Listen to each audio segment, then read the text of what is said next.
Haere mai, tēnā koutou, greetings to all and welcome to your December 2014 Tarot Astrology reading with me.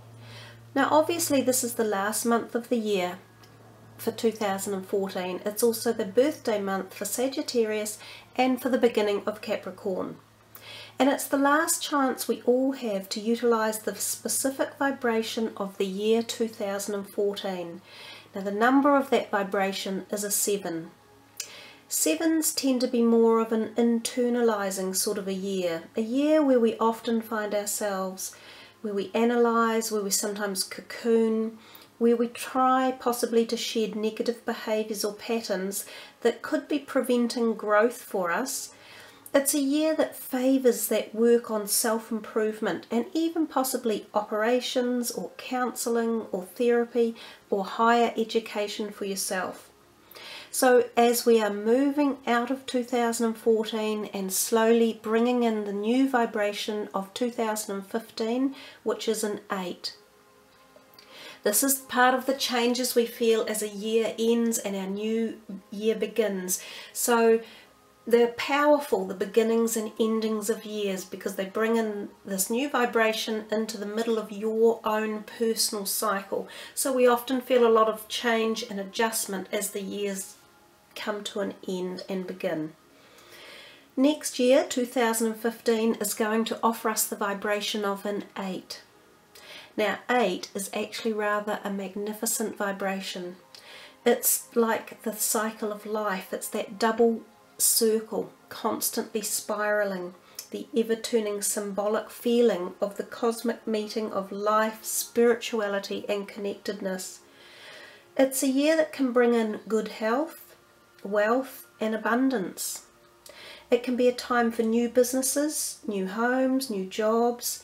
People may find you attractive and you might just feel as though you have that extra support from the universe to guide you in the right direction for some positive vibrations.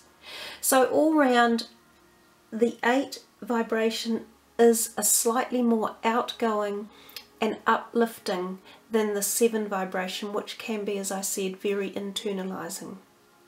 So anyhow guys, that was just a little introduction for you for the rest of your tarot reading. We'll be doing 4 cards and we will have your higher vibrational energy card at the end. Hi Scorpio, and welcome to your December 2014 tarot reading. As I've just said, 4 cards. The first one is relationship and love, the second is home and personal, the third is finances and career, and the fourth is health. So let's see what comes up for you. I get a feeling there might be something around the home and personal that comes up as a major arcana. We'll see what happens.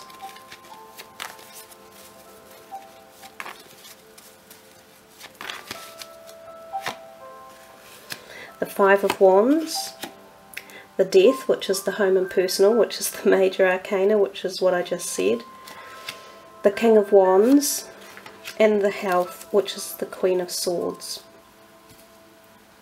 2 Wands, 2 Court cards suggesting people, influences and energy, 1 minor arcana in the home and personal. Now for some reason I got pulled to think about this one and I wasn't sure which major arcana it would be, but I felt that it would be quite a profound one.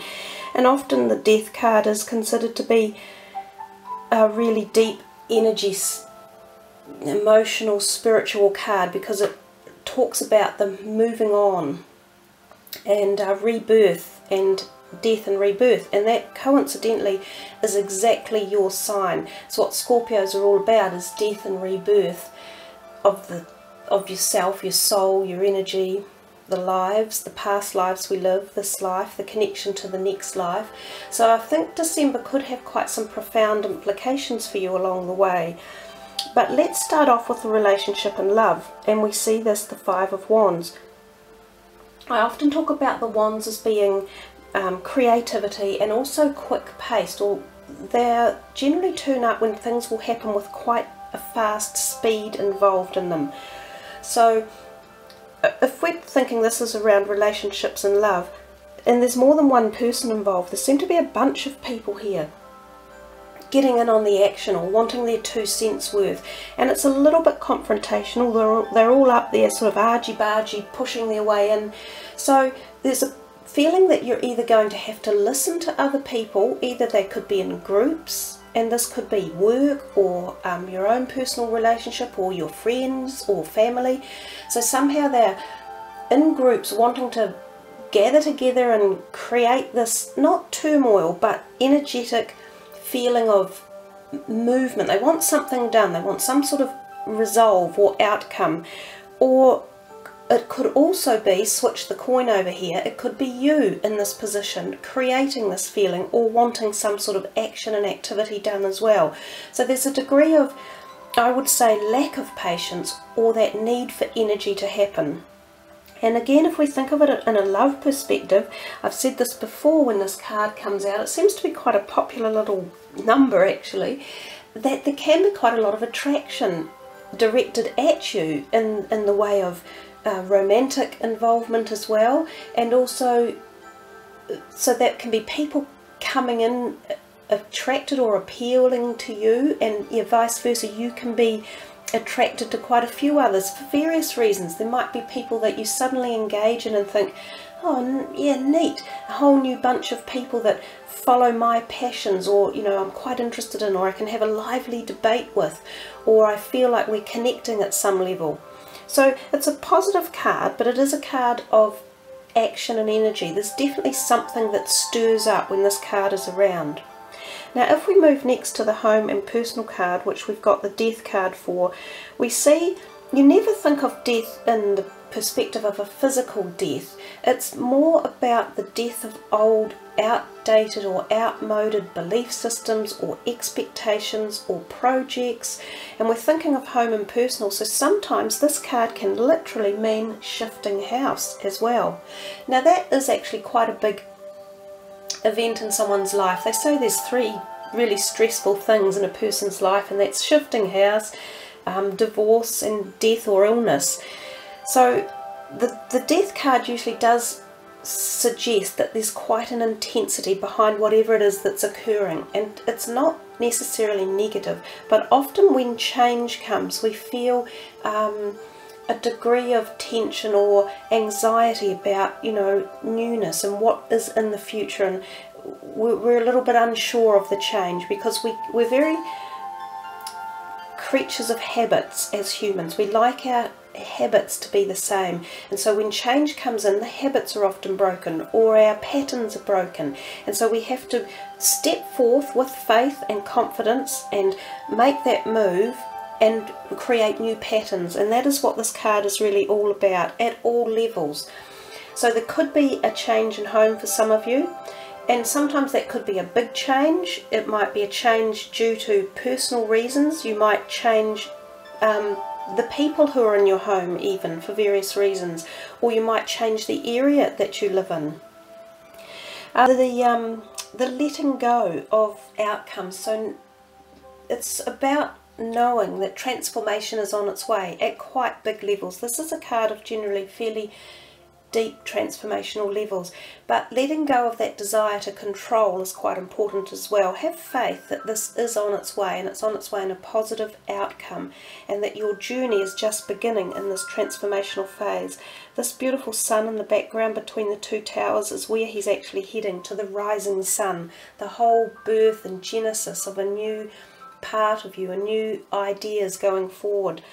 And in this card here, the King of Wands, which is the finances and career, he is actually a very benevolent, creative, positive omen when it comes to the finances and career. He's actually the entrepreneurial energy. So there's a possibility that you could even have a feeling of starting a new business or being involved somehow at a new business level. And this, because he's actually facing this card here, I feel these two may be even tied, so that this could be somehow where your transformation might be coming, that it's possibly career or financially related. So we could see transformation of your finances in one way or another, and the fact that this positive omen is sitting right next to this transformational one, and that he is about finances, creativity, business-ship, entrepreneurship.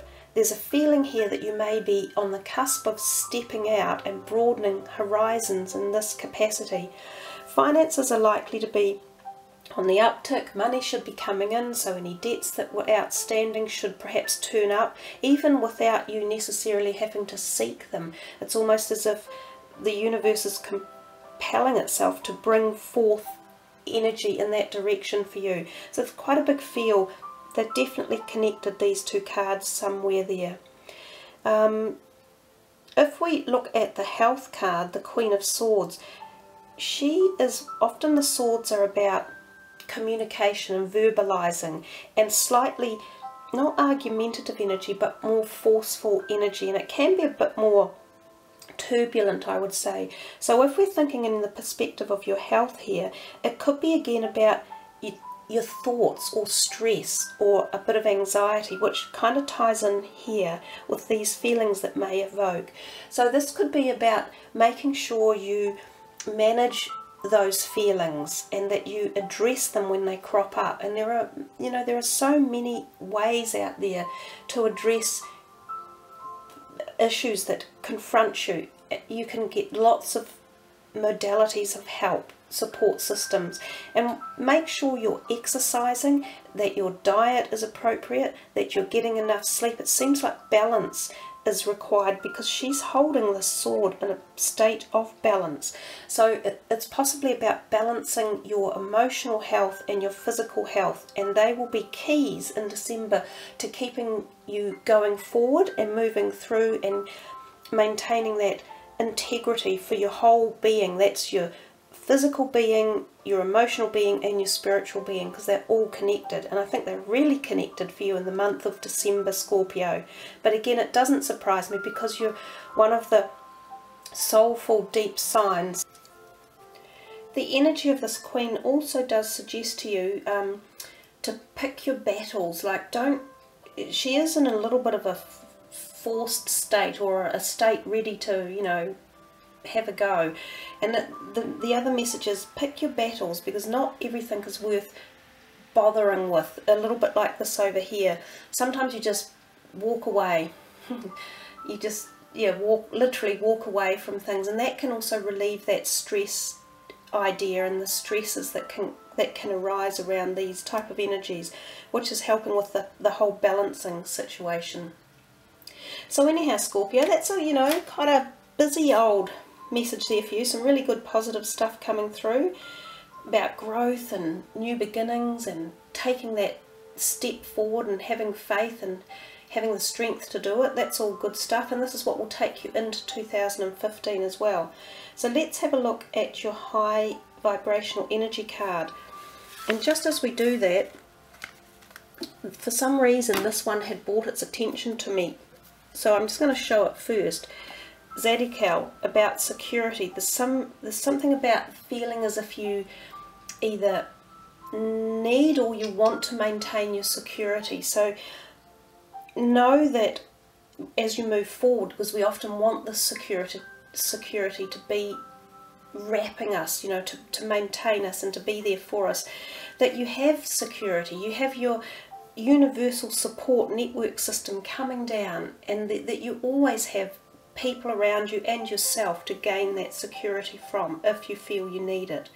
So anyhow, let's have a look at actually going through the deck for you.